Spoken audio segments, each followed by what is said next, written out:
Tom Gray, big match coming up this Saturday, the All-Ireland Under-20 final. Before we get into the nitty-gritty, I might ask you first, what's the situation with injuries, fitness details, that kind of thing?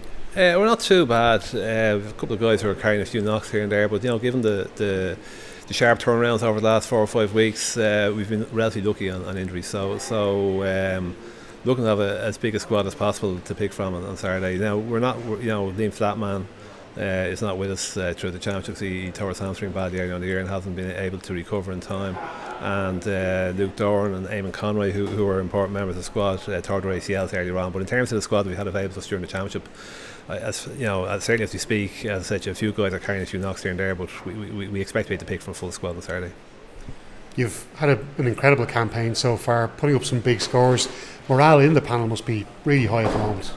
Absolutely. Look, we've been on an improving trend throughout the course of the championship, and morale. Look, why would morale be excellent? It's they're a very good group of young fellas, very tight, good friends with each other, and irrespective of the outcome on Saturday, I expect those friendships will endure beyond this year. Just looking, before we get into maybe the team stuff, but like your selectors, just looking at Gary, Kieran, Faraday, James, Mangan, Carl Bean, they must make a huge contribution as well behind you, because I know we always talk about the focus on the managers in these situations, but the selectors behind you, how much work and contributions have they made to get you this far as well? Yeah, look, they're the guys who do all the coaching on the pitch. We agree very clear direction what we're trying to achieve, both collectively and as a group and obviously within individuals. So the guys have been incredibly influential in terms of how the team play the game, in terms of improving individual players. So I couldn't speak highly enough of them. Galway never led in the semi-final against you last weekend. They did get level at one stage. They did keep that pressure on you. Did you spot any kind of weaknesses that you might be worried about going into this final?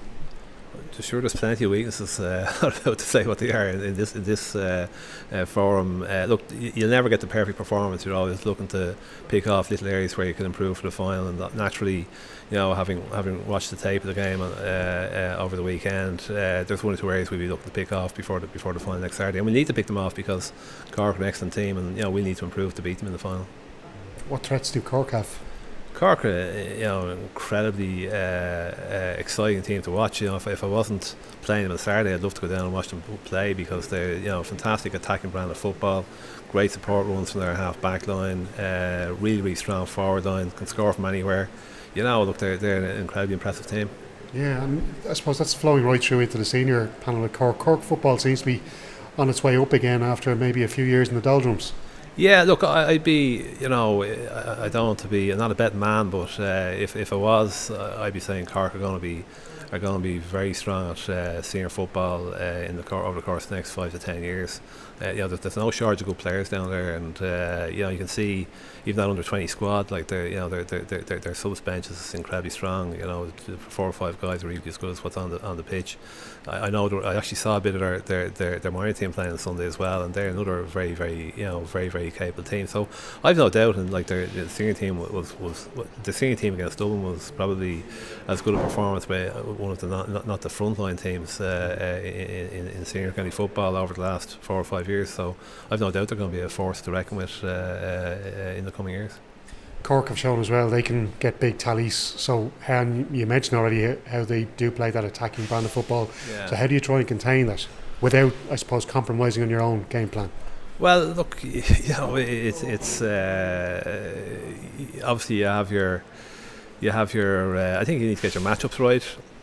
In terms of the players that Cork have up front, it's going to be a challenge. We're going to have to work extremely hard as a group to prevent them from knocking up a big tally, the sort of big tallies that they've been scoring. Not just in fact in the championship, but also in the development league.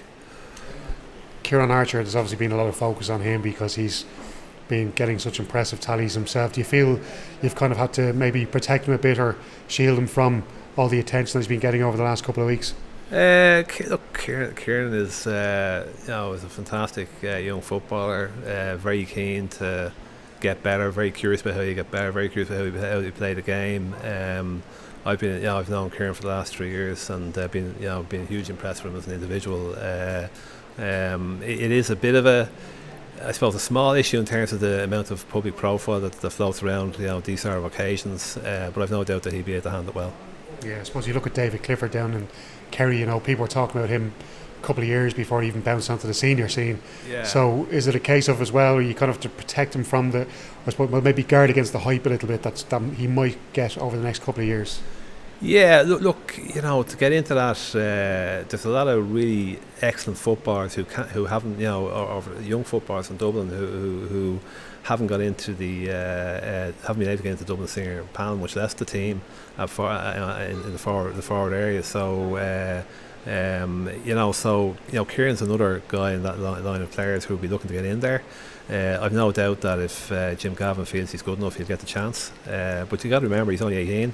He's another year under 20. As I said, it's a difficult team to get into at the moment.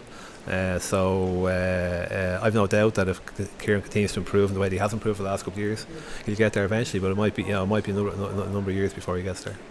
There is another one of your players there, co-captain Kieran Kennedy, who's another player who's highly rated. And I've spoken to some people in Dublin football circles who reckon he could be possibly heading for maybe a senior debut next year. Do you think that's possible yourself?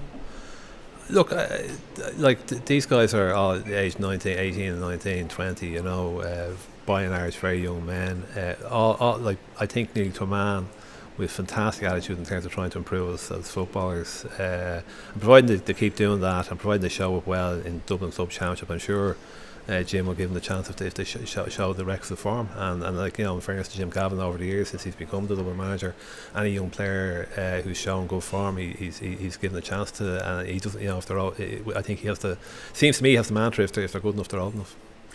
Just on Jim, he cut his teeth as well at underage level as a manager.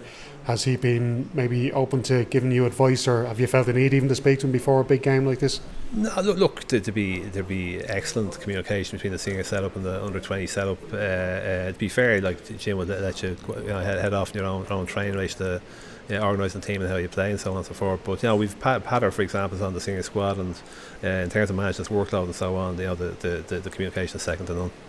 Are you looking forward to it yourself? Absolutely looking forward to Saturday. It's